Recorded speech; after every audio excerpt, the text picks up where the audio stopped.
أعوذ بالله من الشيطان الرجيم. بسم الله الذي لا يضر مع اسمه شيء في الأرض ولا في السماء وهو السميع العليم. اللهم صل وسلم على نبينا محمد وعلى آله وأصحابه أجمعين. السلام عليكم ورحمة الله وبركاته. سومالي محمد وأدي السلام يا شنت سومالي قفوا بوحدونها آمن سنادو laakiin magaca Soomaali baan ka wadaagsannahay. Soomaali baan nahay oo Soomaali Maxamed baan dhalay. Marka waxaan idin leeyahay waa walaashii Nimco Nuura qalbi saafi oo idin la meel walba aad joogtaan gacmo furan ku soo dhawaada insha Allah. subax wanaagsan, galab wanaagsan, muxuu ahaa habeen wanaagsan, cidba waxa uu tahay maasha Allah. caalamka Ilaahay waa weyn yahay. Ilaahay ha nagu nabad yeelo meel walba aan joogno. caafimaad iyo cimri dheer baa idin rajeynayaa iyo barwaaqo iyo bashbash iyo farxad idinka Ilaahay meel walba aad joogtaan. walaalayaal waxaan u mahadnaqayaa Allahina abuure ee Raxmaanka ayaa mahad iskale. rabbil caalamiin kasakoow. waxaan u mahad celinayaa ummadda Soomaaliyeed meel walba ay joogto ama Soomaali Maxamed daafaha caalamka ku nool, caalamka daafihiisa ku kala nool maasha Allah. waxaana leeyahay aad iyo aad baa idinku mahad celinayaa. aad iyo aad baana maaragtay idinku faraxsanahay, idinku faanaa maasha Allah haddaan ahay gabdhaha Soomaaliyeed ee ku nool qurbaha maasha Allah. aad iyo aad baan wallaahi ugu faraxsanahay inuu Ilaahay Soomaali iga soo saaray maasha Allah. aad baan ugu faraxsanahay waayo waa dadka kaliya boqolkiiba boqol muslim ah. in yaro shuuca waa jirtaa laakiin allaha soo hadeeyaa leeyahay intaa kale ee shuucaaga ah boqolkiiba boqol muslim ah. waxaana rajeynayaa islaamnimadeena inaan ku dhaqanno oo aanan ka dhiganin kaliya faan ayaan macnaha faan laga dhiganin oo lagu faanin aan maaragtay ku dhaqanno diinta islaamka siduu Ilaahay yiri. diinta waa nasteexo, waa raxmad, waa farxad, waa ma aragtay kala dambeyn iyo xishmad iyo xishood ku dheehan siduu nabiga noo sheegay sallallahu calayhi wasallam. waxaana rabaa xoogaa inaan ma aragtay u mahadnaqo asxaabteyda iyo ummadda Soomaaliyeed maasha Allah. 1000kii baan gaaray inkastoo aan waqti dheer ku jiray oo 2 sano iyo bar aan soo caga jiidanayay. waxaana leeyahay inta kale ee i xastiyana maaragtay Ilaahay waxaan ka baryayaa inuu qalbigiina ka dhigo qalbi nadiifa oo xaasidnimada ka saaray ama xaasidnimada ayna ka muuqanin idanka Ilaahay. inta fiican ee wanaagsanna waxaan leeyahay maasha Allah. allaha idin siyaadiyo wanaaga iyo farxadda aad la rabtaan walaalihiina Soomaaliyeed. qaasatan waxaan la hadlayaa youtuberada Soomaali Maxamed. Soomaaliya haddaa rabtaan inaad meel gaartaan, horumar gaartaan, caalamka aan ka mid noqono. waxaan la yaabay oo mucjiso ugu noqotay waxa kaliya naga reebay yacni ilbaxnimada caalamka ka jiro. ilbaxnimadana ma ahan inaan muxuu ahaa aan la jaan qaadno waxay dadka yacni dhaqanada dadka kale ay sameynayaan. waxa weeye ujeedada aan ka leeyahay aniga aan ka leeyahay waxay tahay annagoo muslina ayaan haddana ilbixi karnaa oo muxuu ahaa adduunkan aan la jaan qaadaynaa. wax walbana waa laga tagaa. waxaad shalay haysatayna dad baa ka baxay ee annaga aan ku jirno maanta ama adiga aad ku jirto wixii shalay aad ka baxday. marka waxaan rabaa xoogaa inaan waaniyo xaasidnimada hala iska dhaafo ma aragtay wanaagga hala isfaro, xumaantana hala iska dhaafo. xaasidnimada 100 nooc u dhigantaa kaliyata ma ahan inay muxuu ahaa lagaa haysto like iyo subscribe ma ahan intaa kaliya. in lagaa haysto daawashada ma ahan waxyaalo badan in macnaha nolosha lagu qoodin. xataa qofka kugu dhow ee nolosha aad la wadaagayso baa laga yaabaa inuu xaasid kugu yahay, horumarkaaga rabin oo muxuu ahaa aan rabin maaragtay horusocodkaaga dibna kuu celinaya oo aan rabin inuu wax kula qabto had iyo jeerna afkiya ku macaaneynayo.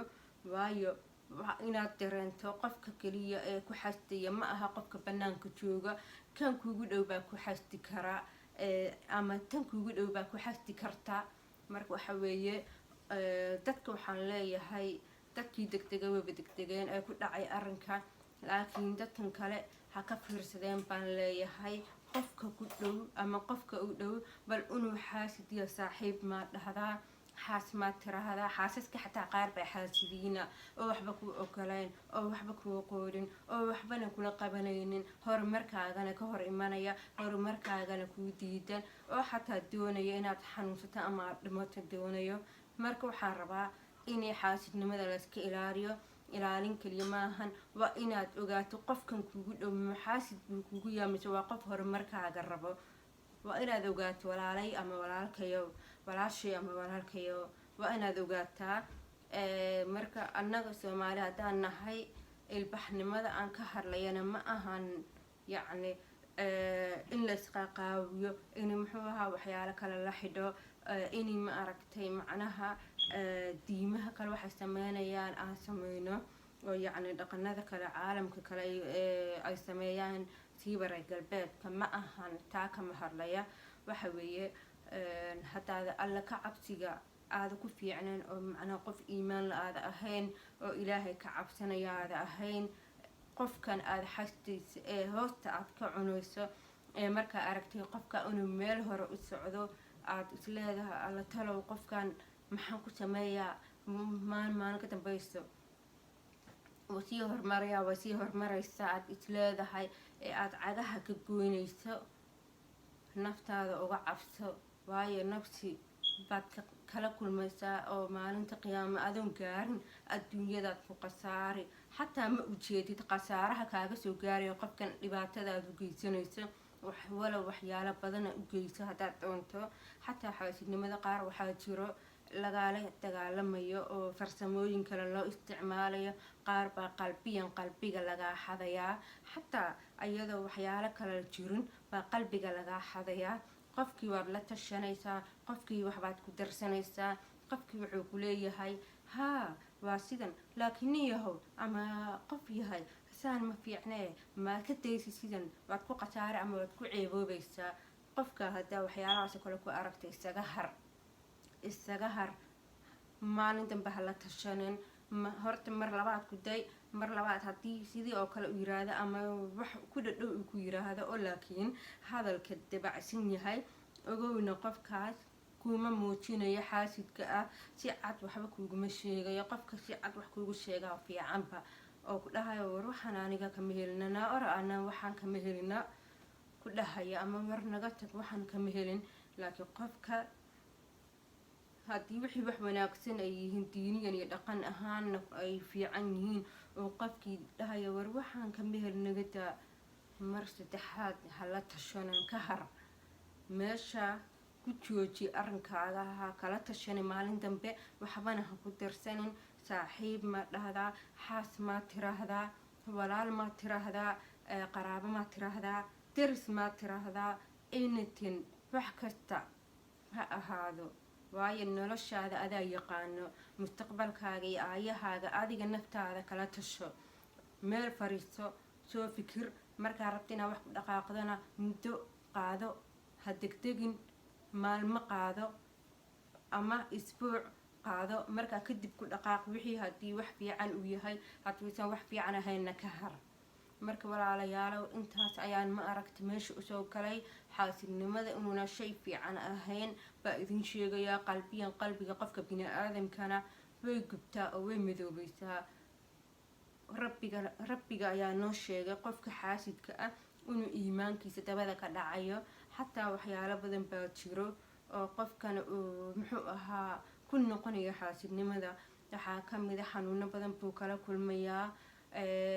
waayo qofkan ku xasdaya had iyo jeer kaa naxaya waana qof 24 hour kula jooga ama kula dhaqmaya ama nolol wada wadaagaysaana wada joogtaan. had iyo jeer wax walba oo horumar ah aad sameynayso aad buu uga gubanaya ama uga dhimanaya. saasay tahayna ma ogola qofkaas inaad meel gaadho, waayo adigii ishiisi baa kugu dhacayo ama isheeda kugu dhacayso, markaabaad xanuunsanaysaa.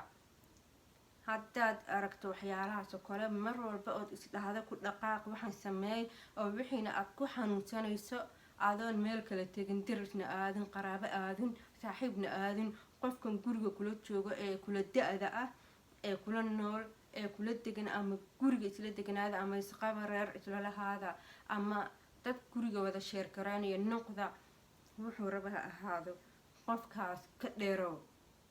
waa inaa qofkaa ka dheeraatid oo meesha uu jooga aada oga tagto ama ka guriga oo aada la sheergaraynayso ama qofkan nolosha aada la wadaagaysa isaga tag, sababtoo ah noloshan mustaqbalkan horumarkan ayuu kuu diidan yahay ama ayaa kuu diidan tahay, labada way noqonaysaa. qofka wanaagsan ee aan xaasidka ahayn horumarkaaga kula rabo markaad wixii usoo bandhigto wuxuu ku dhahayaa maasha allah, wallaahi waa fikrad fiican, waa wax fiican, bal haddii ay wax kasoo baxayaan noo sameey, ku dhaqaaq. waa marka ugu yar tahay ayuu kuleeyahay ama ayay ku leedahay ku dhaqaaq haddii wax laga helayo. marka kale ugu badatana waxaa lagu leeyahay abosto waa wax fiican, aada wanaagsan, ku dhaqaaq, noowad, hore u soco. wuu ku dhiirigelinayaa qofkii ama way ku dhiirigelinaysaa. marka waxaan leeyahay walaalayaalow, arrinka anoon ka badbadinaynin, waxaan jeclaan lahayn haddii aan nahay youtuberada soomaaliyeed inaan macnaha waxyaalo badan oo feejignaanan u baahan nahay, feejignaan badan ayaa u baahan nahay. dhibaatooyin badan baa kaaga soo gaarayo maraad kadib dhacdo, mara muxuu ahaa caajis kugu dhaco oo youtube-kii aad wax soo gelin weydo. subxaan allah, waa waxaan ka yaabay, ilaahay ha naga hayo waxaasoo kale wax fiican maahan. iyo wixii programkii intaad diyaarisay ay kuga adkaadaan adoo helayo awoodayo inaad soo geliso oo soo duubto, macnaha soo gudbiso, ayaa waxaa laga yaabaa bil kadib inaad soo duubto oo aad soo geliso macnaha youtube-ka aad usoo dayso, usoo fasaxdo. dhibaatada halkaa la egno intaa la egna waxa weeyaan waa waxa aan kala kulmayna xaasidnimada. xataa dadka ku daawanaya qaar baa xaasidiina markay arkaan kelib yar oo video ah adoo soo tuuray wuu ka naxayaa, maasha allah xataa kuma dhahayo. waxaaba laga yaabaa inay ku caayaan, aflagaadii wax kugu daraan. ha u bixin, waxaa samaysaa ilaahay tala saaro, taladaada ilaahay u dhiibo. ilaahay maalinkaad imanaysa adduunyada wixii uu kuu qoray baad maraysaa. haddii hanti ay tahay maal qabeen adduun wixii ilaahay kuu qadiraad mari. wax walba hadday sameeyaan ay isugu dayaan oo caalamkan isugu tagaan kaama qaadi karaan. hore u socon ku leeyahay, laakiin taxadarka badiya, ka fiirsasho badanaa u baahan nahay. muxuu ahaa wanaag badan baan isku dayaynaa inaan sameyno. intaasaana usoo gala walaalayaalow, ka feejignaada. waa taladeeda weeye, waxa aan soo arkay ee maantana aan u jeedo weeyaan. maasha allah, maanta waxaaban jeclaystayba waxyaalaha qaar inaaban iska xakameeyo idanka ilaahay mooyaan cid kale waxba igama qaadi karo, waxbana ima yeelayo. alxamdulilaahi rabbilcaalamiin. ilaahay maalinkuu noo qoro ayaan dhimanaynaa. intaan adduunyada joognana waxa weeye intii ilaahay noo qoray baan cunaynaa oo irsaaqad ah oon qaadanaynaa ama quudsanaynaa. maasha allah, intaba. waayo ilaahay wuxuu yiri haddii adduunka dhan isugu tagaan ay rabaan inay wax kuu geystaan kuuma geysan karaan. haddii ay rabaan inay ku badbaadiyaan oo dhibaato ama dhib uu ku hayo ama xanuun ay isugu tagaan adduunka dhan waxa ku nool kuma badbaadin karaan. waayo waa aayad ilaahay soo dejiyey, sidii xijaabka ilaahay aayad nooga dhigay ayuu hadalkaasna aayad nooga dhigay. maasha allah, alxamdulilah baan leenahay. qofkii ilaahay aaminsan, ilaahay tala saarto, 5 waqtina tukada, waxba ma arkayo, horey buu u soconayaa, waxna ma soo gaarayo idanka ilaahay. dadka xoogaa dad badanna waan arkay oo youtube ka shaqaysan jiray, dib u dhac ku dhacay, xataa ka hara ayagoon bilaa ma aragtay sabab soo sheegin waxa ku dhacay iyo inay ka haranayn kale. laakiin marmar way soo galaan, marmarna ma soo galaan. ilaahay waxaa ugu baryayaa iyagana inuu ilaahay caafiyo, waxa hayana ka qaado. youtube keliya maahan, ganacsato way jiraan ayagana lagu dhibaateeyay nolosha ganacsiga. ilaahayna dhibaatada ka dulqaado. intaasaana usoo galay aniga sideedaba qalbi saafi qalbigayga waa saafi maxaan qalbi saafi ugu soo diray nimco nuure qalbi saafi waayo qalbigayga saafi ah maasha allah qofka qalbigiisa saafiga ah shaydaan xataa uma soo dhawaanayo wax kale iska daa qof daacadaan ahay intaan nool ahana daacad baan ahaanayaa qofkii ka xunna haddee ilaahay iyo adiga ayaa idin taalaa qofka ku faraxsanna waxaan leeyahay soo dhawow maasha allah youtube-kaygana saas baan ma aragtay ugu bedelay nimco nuure qalbi saafi ugu soo diray janaalka uga saaray waxaana idin leeyahay meel walba aad joogtaan nabad iyo caafimaad igu noolaada meel walba aad joogtaan share iyo like iyo subscribe-kana ha igala baqaylina ilaahay idankii waxaan rajeynayaa asxaabteeda inay mar dhow sii share gareyn doonaan insha allah waanada yarna qaata ilaahayna u dhiiba taladaada ما شاء الله تبارك الله وحنا ذي السلام عليكم ورحمة الله وبركاته.